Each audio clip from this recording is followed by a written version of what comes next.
Voilà déjà plus d'un an que Thomas Soto présente l'émission Télématin sur France 2 avec Julia Vignali. Et visiblement, le journaliste de 49 ans est de plus en plus à l'aise à ce poste. Si est en tout cas ce que laisse penser une séquence du programme diffusé ce jeudi 8 décembre.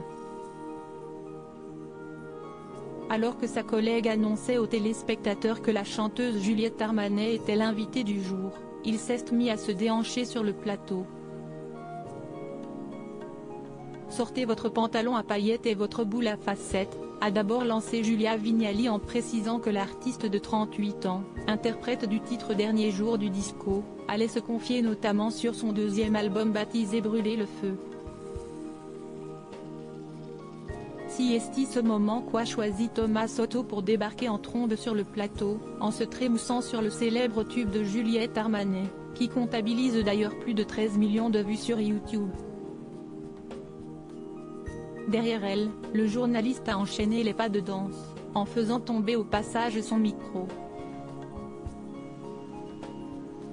Professionnelle et imperturbable, la compagne de Kad Merad a salué à distance son confrère, Samuel Etienne, en s'amusant de cette grosse ambiance mise sur le plateau par son acolyte. Supérieur à Anna Cabana, Thomas Soto. Ces journalistes tombés sous le charme d'une personnalité politique. Un journaliste pour le moins matinal dit à Thomas de ne pas se blesser, a lâché le présentateur du 6h00 Info, prévoyant. En regardant Thomas Soto, pas du tout intéressé par ce qu'elle raconte, Julia Vignali s'est plainte avec humour de son comportement. Oh! Il a fait tout tomber. Un peu plus tard dans l'émission, le journaliste s'est amusé à dévoiler ses talents d'imitateur en incarnant vocalement Jacques Chirac, avant de s'excuser pour son trop-plein d'énergie. Le moins que l'on puisse dire, si est que Thomas Soto, ancienne figure emblématique d'Europe 1, n'a pas l'air affecté par les horaires matinaux imposés par son poste.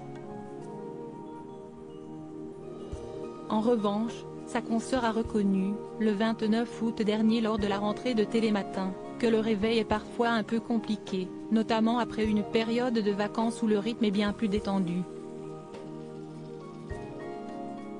Article écrit avec la collaboration de 6 médias Crédit Photo, Capture Écran France 2.